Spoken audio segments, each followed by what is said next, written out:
Arya knew what she was. She was a ghost haunting the edges of a life that was not her own, a shadow stitched to the heels of a family that had only ever offered her their darkness. Tonight, at the annual Black Diamond Gala, she was a ghost in garnet silk, a dress chosen not for her but for the way it would complement her sister's emerald gown. She stood beside a marble pillar, the cold stone a familiar comfort against her back, a solid thing in a world of shimmering, fragile cruelties.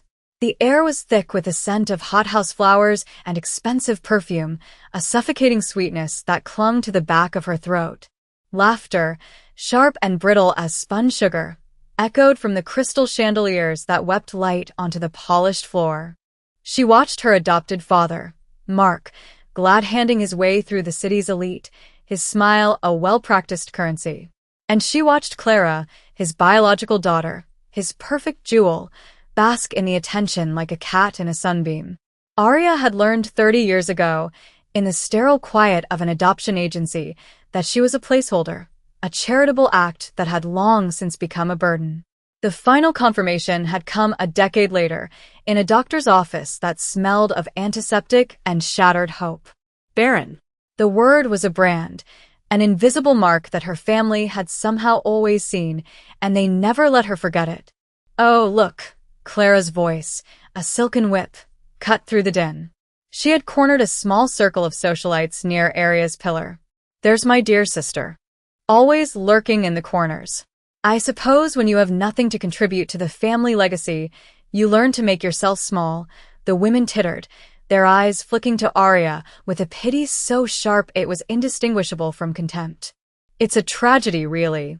Such a beautiful vessel, completely empty." The words were meant to flay her open, and they did, but years of such cuts had taught Arya how to bleed internally. She kept her chin high, her gaze fixed on a point beyond them, a trick she'd mastered to keep the tears from forming. She did not know that from across the glittering expanse, a man was watching. He stood separate from the throng, a figure of stark stillness in a sea of motion. He was not watching the spectacle, he was watching her.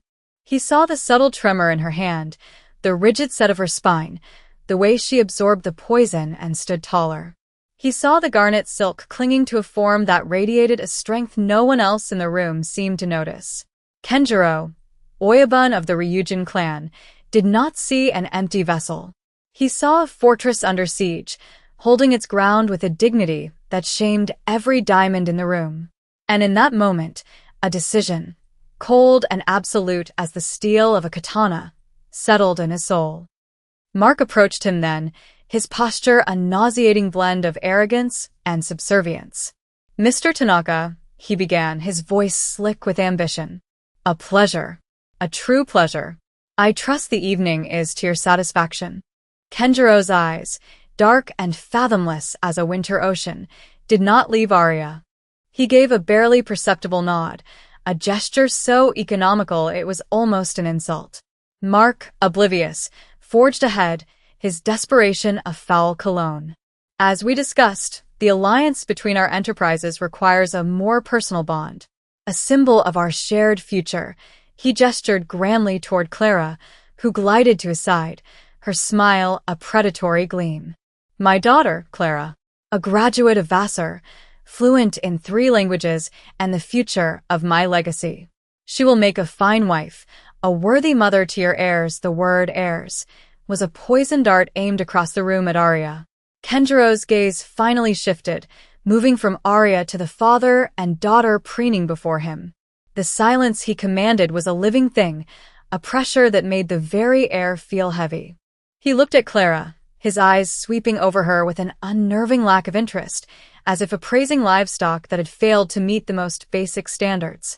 Clara's perfect smile faltered, a tiny crack in her flawless facade. Mark's own confidence began to drain from his face, replaced by a sheen of sweat on his upper lip. "She is not what I require," Kenjiro said.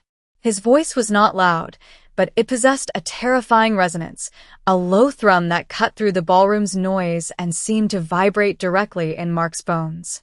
Mark stammered, Not what you require. But she's perfect. She can give you." Kenjiro raised a single, gloved hand, and the word died in Mark's throat.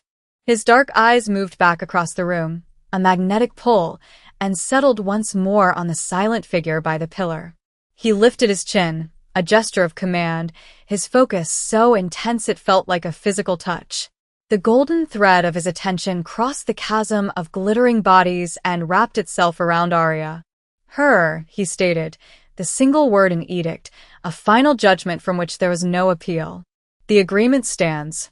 But I will take her. Mark's face contorted in a mask of disbelief, then horror, then a dawning, greedy realization. He looked at Arya, his discarded daughter, his barren burden, and then back at the most powerful man in the room. The deal was the deal. The instrument of it, he was quickly learning, was not his to choose. The world tilted on its axis. For a dizzying moment, Arya thought she had misheard, that the ambient noise had twisted his words into a cruel joke. But then the crowd began to shift. It was not a sudden movement, but a slow, inexorable parting, like water yielding to the prow of a great ship. Kenjiro moved through the space he had created, his steps deliberate and soundless on the marble floor. Every eye in the room followed him, a constellation of shocked and curious gazes all pointing to one destination, her. Her pillar was no longer a refuge, it was a stage. The air grew thin, and her heart hammered against her ribs, a frantic bird trapped in a cage of bone. He stopped before her, close enough that she could feel the heat radiating from his body, close enough that she had to tilt her head back to meet his eyes. Up close, he was overwhelming. He was taller than she'd realized, with a stillness that was more intimidating than any overt display of power. He wore a bespoke suit of charcoal silk, so dark it seemed to drink the light, the only adornment a silver dragon coiled on his lapel, its ruby eye glittering like a drop of blood.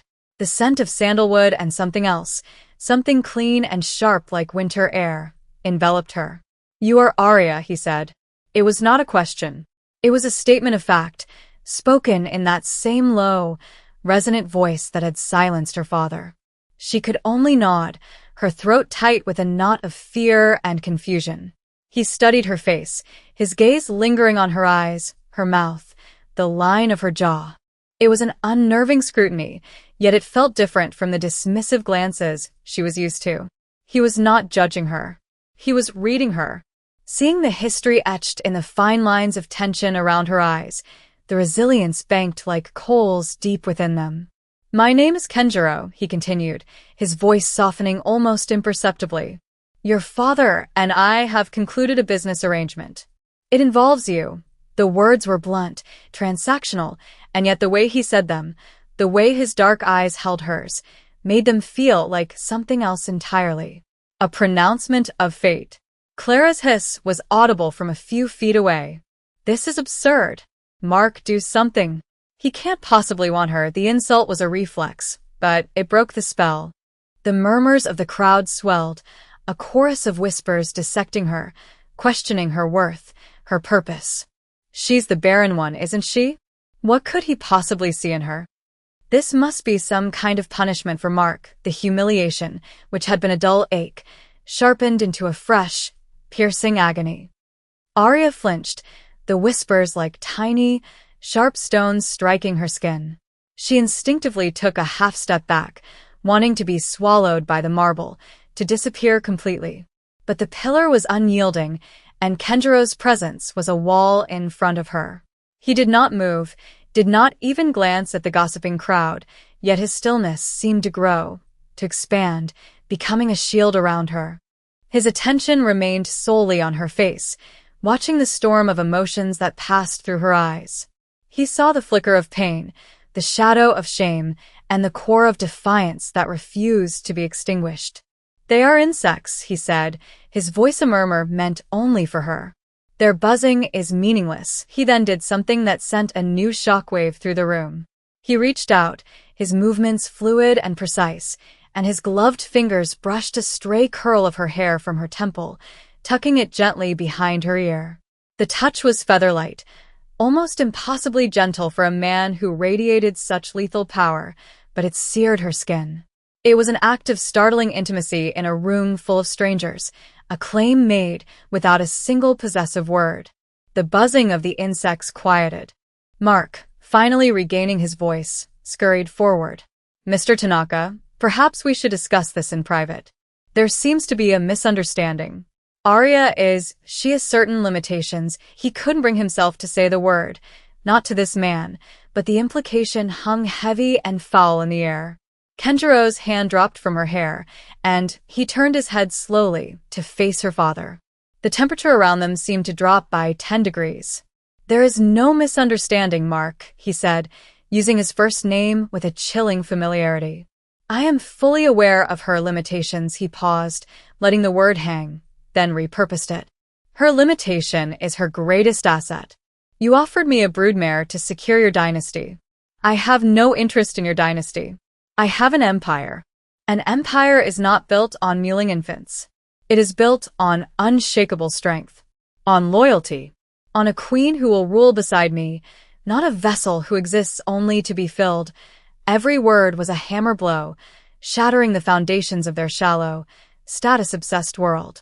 He turned his gaze back to Arya, and for the first time, she saw something beyond the cold control in his eyes. A flicker of heat, a possessive fire that was both terrifying and intoxicating. I do not require an heir from her body, he declared, his voice rising just enough to carry to every corner of the silent room. I require the fire from her soul. The silence that followed was absolute, a vacuum where sound and breath had ceased to exist. The air crackled with the force of his declaration. Arya stared at him, her mind struggling to process the enormity of what he had just said. Fire from her soul. No one had ever spoken of her that way. She was the quiet one, the overlooked one, the empty one. She was a vessel of lack, a walking apology. But this man, this dangerous, powerful stranger, looked at her and saw fire. He saw a queen. The spell of the crowd's judgment, which had held her captive her entire life, was shattered. It was replaced by a new, terrifying, and exhilarating spell of his choosing. Clara, her face a mask of incandescent rage, finally broke. This is a joke. She is nothing. A barren, worthless charity case. You can't be serious, she shrieked, her voice shrill and ugly. She will ruin you. She will bring you nothing. Kenjiro didn't even honor Clara with a glance. His focus was a laser beam on Mark. Control your offspring, he commanded, his voice dropping back to that lethally soft tone. Or I will, Mark paled, grabbing Clara's arm and pulling her back, hissing at her to be silent. The power reversal was complete, a stunning and brutal recalibration of the social order. Mark, who had wielded Arya's infertility as his personal whip for years, was now being commanded to silence his perfect daughter on Arya's behalf. Kenjiro turned back to Arya, his body language creating an intimate space for them amidst the gawking onlookers. He reached into his jacket and produced a small, velvet box. He opened it. Nestled inside was a ring, but it was unlike any engagement ring she had ever seen. It wasn't a diamond. It was a single, perfectly spherical black pearl, held in a platinum setting that coiled around it like a sleeping dragon. The pearl seemed to absorb the light of the room, holding a deep, lustrous galaxy within it. It was beautiful, mysterious, and powerful. It was not a ring for a pretty, blushing bride. It was a ring for a queen. Your family has made you believe that your worth is measured by what you can produce, he said, his voice a low, private vow. They are wrong. Your worth is in what you are. In what you have survived. He took her left hand. His touch was firm, grounding. Her fingers trembled as he slid the ring onto her finger. It was a perfect fit, cool and heavy. A brand of a different sort. A coronation. As the ring settled into place, he looked up, his eyes meeting hers, and he sealed his promise. From this moment, you are under my protection. Any who insult you, insult me. Any who harm you, will answer to the Ryujin clan. You are no longer their shadow. You are my empress. He kept her hand in his thumb stroking gently over the cool surface of the pearl. The gesture was a quiet anchor in the swirling vortex of evening. The weight of the ring on her finger was a tangible reality, a solid point of fact in a world that had dissolved into a dream. Empress. The word echoed in the silent chambers of her heart, a foreign and impossible title. Yet, looking into the fathomless depths of his eyes, she felt a flicker of something she had long thought extinguished, a sense of belonging, a sense of worth that was not conditional. "Why?" she whispered, the sound barely audible. It was the only question that mattered, the one that screamed through her mind louder than the shocked gasps of the onlookers. "Why me?" He led her away from the pillar, away from the stunned, staring faces of her former family. The crowd parted for them as if by royal decree, their path to the grand terrace doors suddenly clear. The cool night air was a relief against her heated skin. They stepped out onto a vast, moonlit balcony, overlooking a labyrinthine garden. The noise of the gala faded to a muted hum, replaced by the gentle chirping of crickets and the scent of night-blooming jasmine. He finally released her hand but remained close, his presence a warm, solid shield at her side. He leaned against the stone balustrade, looking not at the garden, but at her. "Because I have spent my life surrounded by people who want something from me," he began, his voice losing its hard, public edge, becoming something more intimate, more reflective. "They want power, money, protection. They offer me heirs and alliances, daughters and sons. They offer me things that can be cultivated, grown, and eventually, that can betray. They see me as a means to an end." He paused, his gaze intense. "When I looked at you tonight, while they threw their worthless words at you, I saw the one thing in that entire room that was not for sale. I saw a woman who has been tested by fire and was not consumed. They called you empty, but I saw a soul that was self-contained. You do not need a child to feel whole. You do not need a man's approval to have value. You have a strength they cannot comprehend because it was forged in the silence they forced upon you. That," he said, his voice dropping to a near whisper, "is a rare and precious thing. It is a strength I can trust. It is the only strength worthy of a throne." A single tear, hot and heavy, escaped and traced a path down her cheek. It was not a tear of sadness, but of a profound, earth-shattering release. For the first time, someone had not looked at her and seen a flaw. He had looked at her and seen her soul. She lifted a hand to her cheek, surprised by the wetness there. She hadn't cried in front of anyone in years. It was a vulnerability she never allowed, a crack in the armor she so carefully maintained. Kenjiro watched the tear fall, his expression unreadable but for a subtle softening around his eyes. He made no move to wipe it away, as if he understood it was not his to take, that it was a private grief finally being allowed to surface. "They tried to make a weapon of your pain," he said softly, "to use against you. But they tempered you into steel instead." Arya finally found her voice, though it was rough with unshed emotion. "I don't know how to be what you want me to be. An empress? I've only ever known how to be invisible." A small, almost imperceptible smile touched the corner of his lips. It transformed his face, hinting at a warmth hidden far beneath the surface. "Good," he said. "The best rulers are those who have seen the world from the shadows. They are the ones who understand the true nature of light. I do not want you to perform.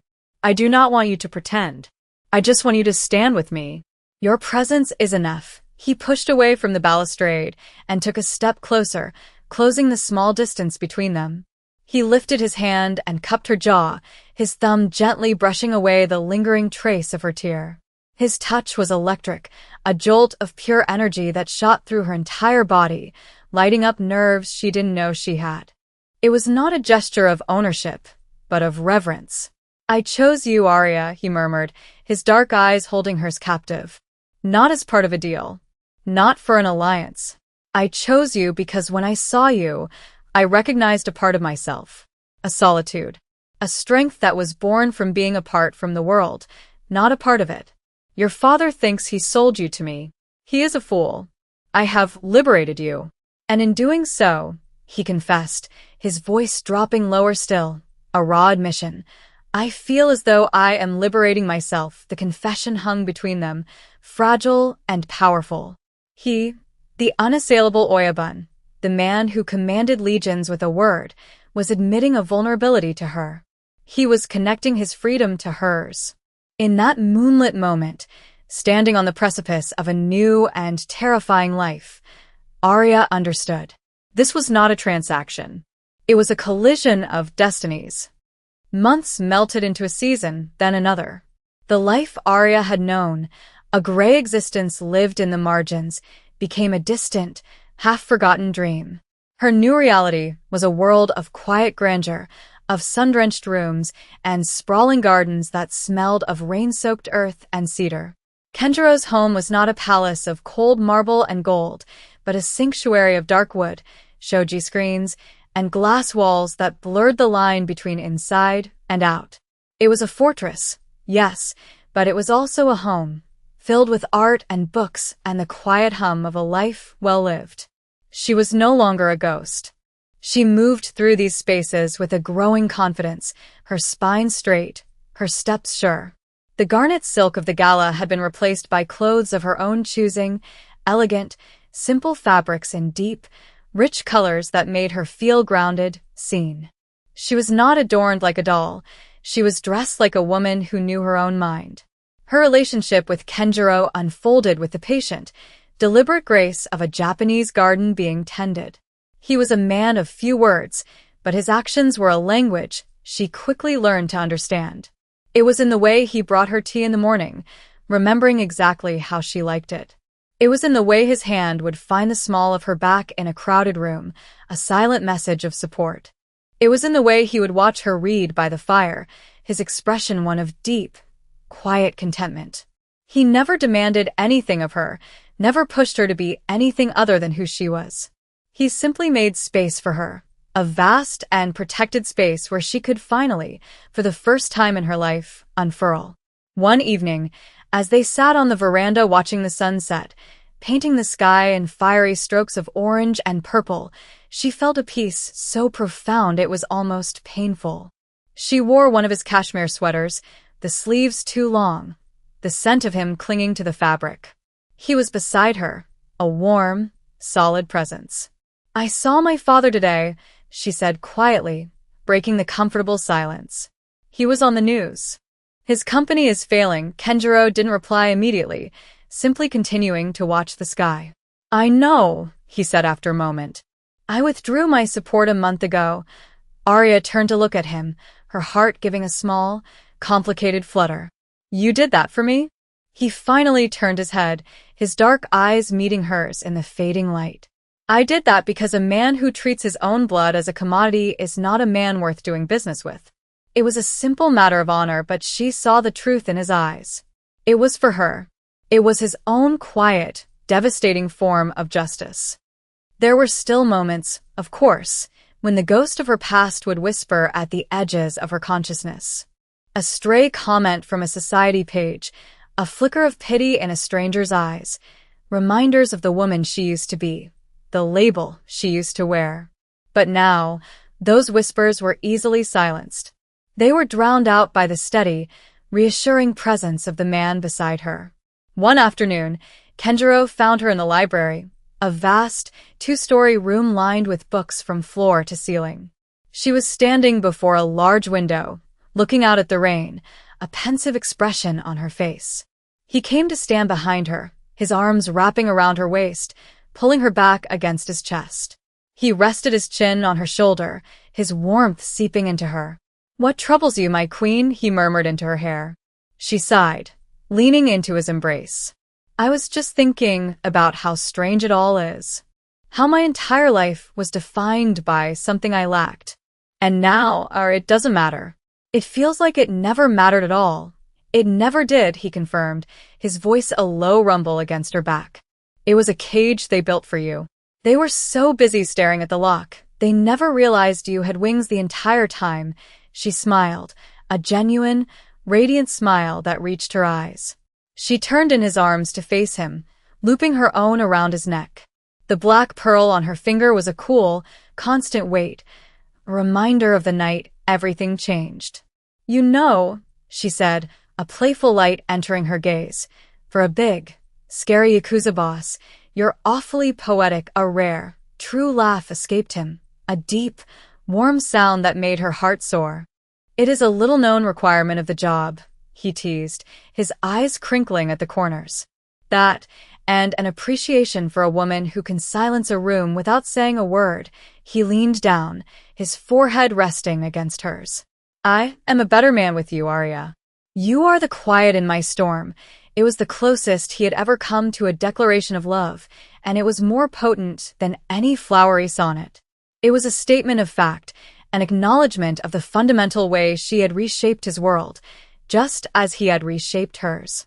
The insults of her past, the pronouncements of her worthlessness, were finally just echoes from a distant country, spoken in a language she no longer understood.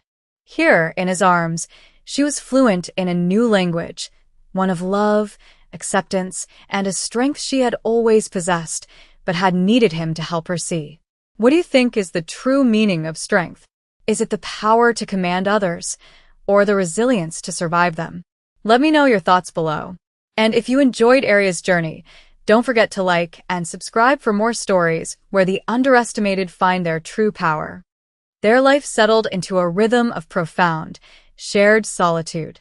They were two self-contained worlds that had chosen to orbit one another, their gravity a force of mutual respect and deepening affection. The wider world, with its demands and its dangers, still existed. Kenjiro still ran his empire with a hand of quiet iron, and the name Ryujin still commanded fear and respect in equal measure. But when he returned to the sanctuary of their home, he left that world at the gate. With Arya, he was simply Kenjiro, a man who enjoyed the silence, who found solace in the meticulous art of bonsai, and who loved the way his wife's laughter could fill a room. Mark and Clara had faded from their lives entirely. After his business collapsed under the weight of his own hubris and the silent, surgical withdrawal of Kenjiro's influence, Mark had been forced to sell their family home and retreat into a life of obscurity. Clara, stripped of her wealth and social standing, had vanished from the society pages, her glitter turning to dust. Arya felt no triumph in their downfall, only a quiet, detached sense of closure.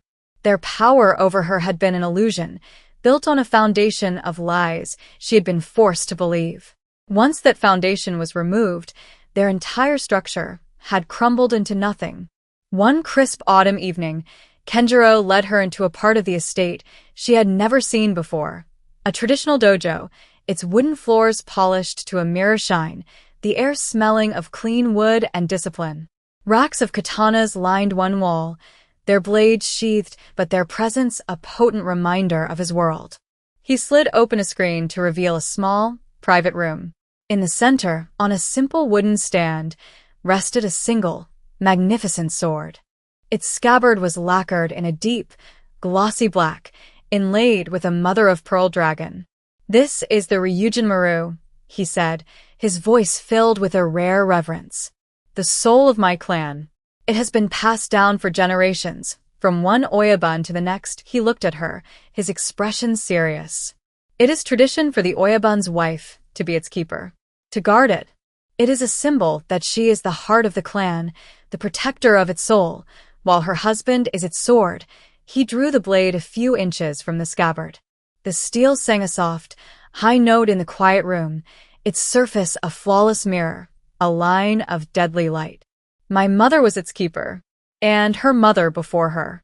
They were strong women, but they were keepers of a tradition they were born into. You are the first to be chosen not by blood, but by spirit." He slid the blade back into its sheath with a soft click. He lifted the entire sword and presented it to her, holding it flat on his palms. "I am entrusting you with my soul, Arya."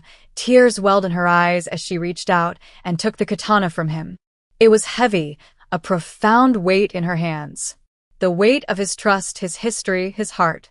It was the ultimate validation, a final, sacred testament to the queen he saw in her. She was no longer the empty vessel. She was the keeper of the dragon's soul.